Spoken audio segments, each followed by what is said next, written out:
आज special frontier force के company leader Tenzin Nima के उस अजीम शहादत को लेह में याद किया जा रहा है।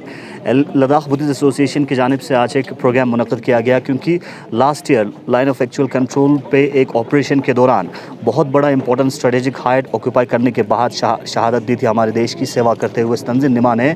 और आज लद्दाख बुद्धिस्ट एसोसिएशन की जानिब से उनकी डेथ एनिवर्सरी को ऑब्जर्व कर रहे हैं और एक स्मारक भी बनाया है। ठीक मेरे पीछे आप देख सकते हैं एक बहुत बड़ा प्रोग्राम यहाँ पे मुनक़्क़द किया है।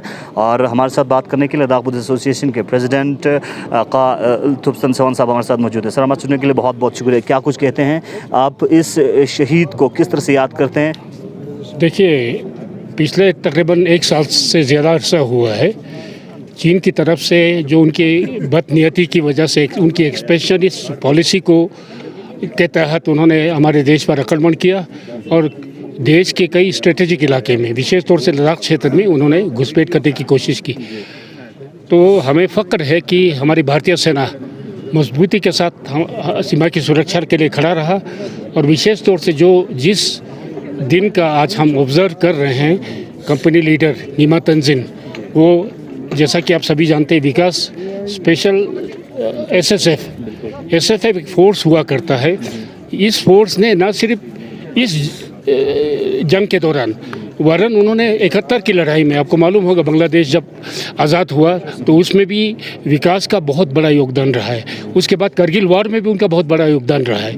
तो इस क्षेत्र में, जो पेंगोंग त्सो के दक्षिणी क्षेत्र में, जब चीन की बुरी नीयत से उन्होंने स्ट्रेटेजिक हाइट्स को अपने कब्जे में लेने की कोशिश की, तो भारतीय सेना की तरफ से इनको डिप्लॉय, इनकी कंपनी को, इनके यूनिट को चीन को खाली करके उस पर कब्जा करने के लिए इनको मिशन दिया गया।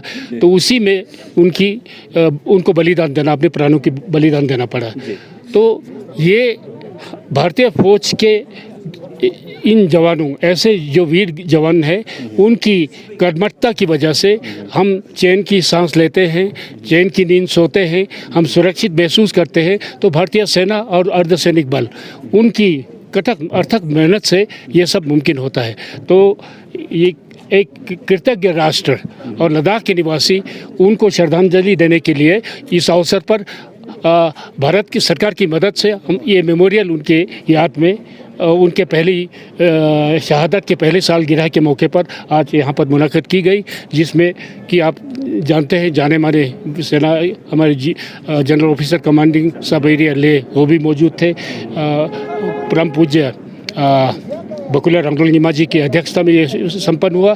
और हमें फ़ख्र है, ये स्मारक यहाँ स्थापित करने का मकसद यही है कि ये हमें उस दिन की याद दिलाता रहे और एक इंस्पिरेशन बने हम सभी भारतवासियों के लिए, और विशेष तौर से सेना के जवानों के लिए एक इंस्पिरेशन के तौर पर ये मेमोरियल हमें याद दिलाता रहे कि राष्ट्र सेवा में हमें तन मन धन से हमें भारतीय सेना के साथ कदम से कदम मिलाकर हमको उनको मदद करना है और देश की सुरक्षा में अपना तन मन धन निछावर करना है। इसीलिए स्मारक जो है यहाँ स्थापित की गई है। बहुत बहुत शुक्रिया सर। हमारे साथ बात कर रहे थे लद्दाख बुद्धिस्ट एसोसिएशन के प्रेसिडेंट थुप्सन सवन साहब। आप देख सकते हैं ये जो स्मारक यहाँ पे स्थापित किया है, बनाया है, ये एक मेमोरियल बनाया है ताकि आने वाले वक्त में एक बहुत बड़ा प्रेरणा मिले हमें उन शहीदों को, और ख़ासकर देश को आगे बढ़ाने के लिए, देश को बचाने के लिए किस तरह की कोशिशें किया है वो याद देते रहते और देश की सुरक्षा को आगे बढ़ाते हुए बहुत बड़ा उनका सेक्रीफाइस दिया है। बने रहिए गुलिस्तान के साथ पल पल के अपडेट के लिए। हुसैन के साथ मोहम्मद साहब। भी देश के लिए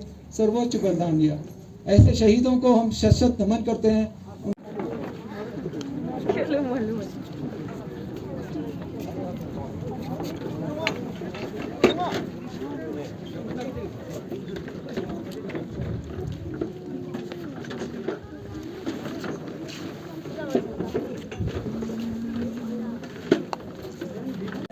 और इतना ऊंचा है, और हमारी सेना का भी अगर नाम है साथ में, जैसा कि सेना का हमेशा से एक कर्तव्य रहा है, वो अपने वीरों प्यार करते हैं अपने देश से। ऐसा मान है इस देश का कि लद्दाख का बहुत हमेशा ये देश ख्याल रखता रहा। तो क्या स्टैच्यू अनवील करने का लद्दाख बुद्धिस्ट एसोसिएशन का एक बहुत बड़ा मकसद ये था कि हमारे जवानों को हमेशा ये याद दिलाता रहे, हमें जो है लद्दाखियों को खासकर जो भी हो सकता है इस फैमिली के लिए वो करेंगे। और हम हर एक को हमारा फर्ज है, धर्म है कि हमें करना चाहिए। तो इसके बाद